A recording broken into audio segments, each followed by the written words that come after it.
Welcome to Karma's Harvest. Vance Sterling believed that some lives were worth millions, while others weren't even worth the dirt they walked on. He turned the love people have for their pets into a cold, hard currency.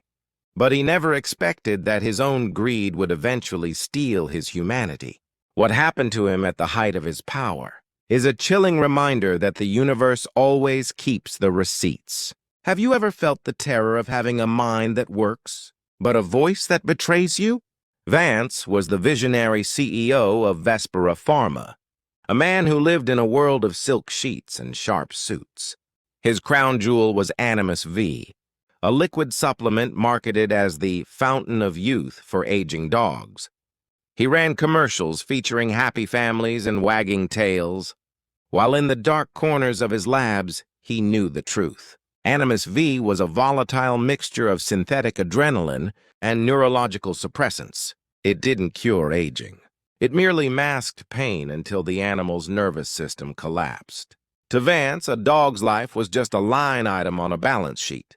When a grieving woman named Hattie Finch approached him, crying that her poodle had died in agony after the third dose, Vance simply checked his gold watch.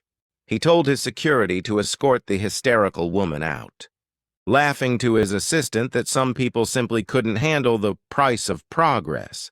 Vance was a man obsessed with his own peak performance. Every morning at precisely 600 a.m., he took a series of experimental nootropics, designed to sharpen his intellect and keep his focus razor thin.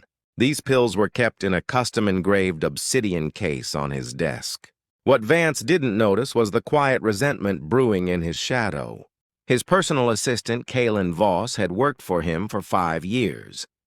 Kaylin had stayed silent when his own rescue dog, a beagle he called his only family, died trembling after being used in an unauthorized Animus V trial.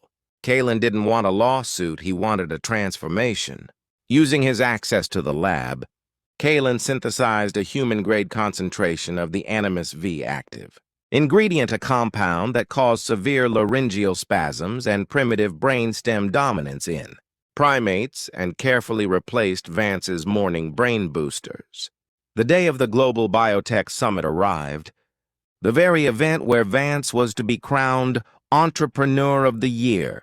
He swallowed his morning routine, feeling an unusual heat blooming in his chest. As he stepped onto the stage before thousands of investors and flashing cameras, the heat turned into a searing fire.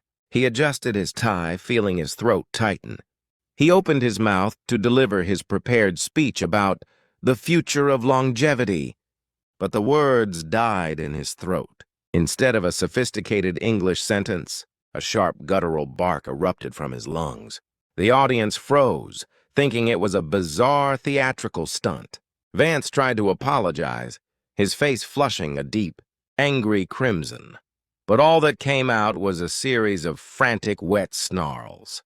The panic in his eyes was human, but the sounds coming from his throat were purely predatory. He tried to gesture for help, but his coordination began to fail, his fingers curling into stiff, claw-like shapes.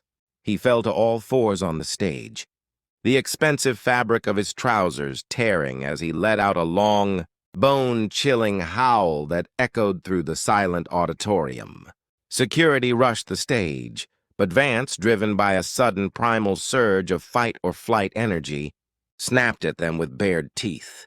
The headlines the next morning didn't mention his entrepreneurial spirit. They called him the Beast of Vespera. Within hours, he was locked in a reinforced observation room, a place with no mirrors and no windows. Inside the ward, Vance could still think. He could still remember the stock prices, the penthouse, and the way he had looked down on Hattie Finch. But when he tried to think of the word help, his brain could only produce the impulse to bite. He was a prisoner in a body that no longer recognized him as a man. He watched through the reinforced glass as Kaylin Voss stood on the other side, looking not with pity, but with a cold, terrifying satisfaction. Kaylin leaned into the intercom and whispered, "Don't worry, Vance. According to your own data, the effects are permanent. You finally have the longevity you promised everyone else." Vance threw himself against the glass. letting out a mournful whimper that sounded exactly like the dog Kalen had lost. But the most horrifying part of the harvest was just beginning.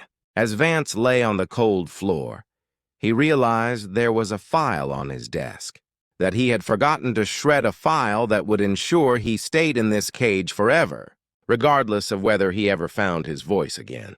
And Kalen wasn't the only one who knew about it. Someone else was coming for the remains of Vespera Pharma. Someone Vance thought he had disposed of years ago. Who is the mysterious figure now liquidating Vance's assets? And what is the dark secret hidden in the black folder that Kalen intentionally left for the police to find? The web of betrayal goes much deeper than one man's greed. If you want to see how the rest of this empire crumbles, make sure to subscribe and hit the bell for part 2. The harvest isn't over until the last seed of karma has sprouted. What would you do if you were trapped in a body that couldn't speak for you? Share your thoughts in the comments.